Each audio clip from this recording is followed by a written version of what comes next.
আপনার রাশেদ মোশাররফ সহ ফ্যাসিস্ট সরকারের লোকজন ওইখানে শাসন করছে, কিন্তু তারা শুধু উন্নয়নের নামে লোপাট।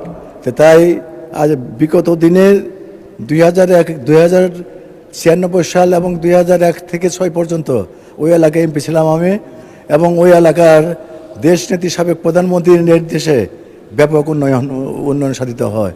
তো বর্তমানে ওই এলাকার বিদ্যুৎ বাতিও প্রয়োজন, এবং মাননীয় স্বাস্থ্যমন্ত্রীর সঙ্গে আমার সখ্যতা রয়ে গেছে। উনি অত্যন্ত ভালো মানুষ, এবং উনি জনগণ এবং এখানে আমরা যারা এখানে আছে সংসদ সদস্য রয়ে গেছি, কাউকে উনি মিথ্যা কোনো প্রকার প্রবোধ দেন না। তাই আমি মনে করি আগামী সময়ে জুনের বাজেটের পরে এ এলাকার হাসপাতালে ডাক্তার নাই, এবং ওই এলাকার কোনো প্রকার ইকুইপমেন্ট নাই।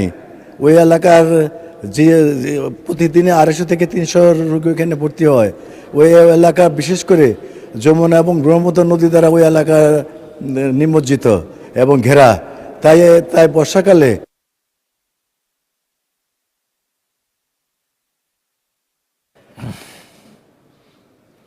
এস কে আজিজুল বারী, খুলনা 3, খুলনা 4। আসসালামু আলাইকুম মাননীয় স্পিকার, আমাদের খুলনা, আপনি জানেন যে দীর্ঘদিন শিল্প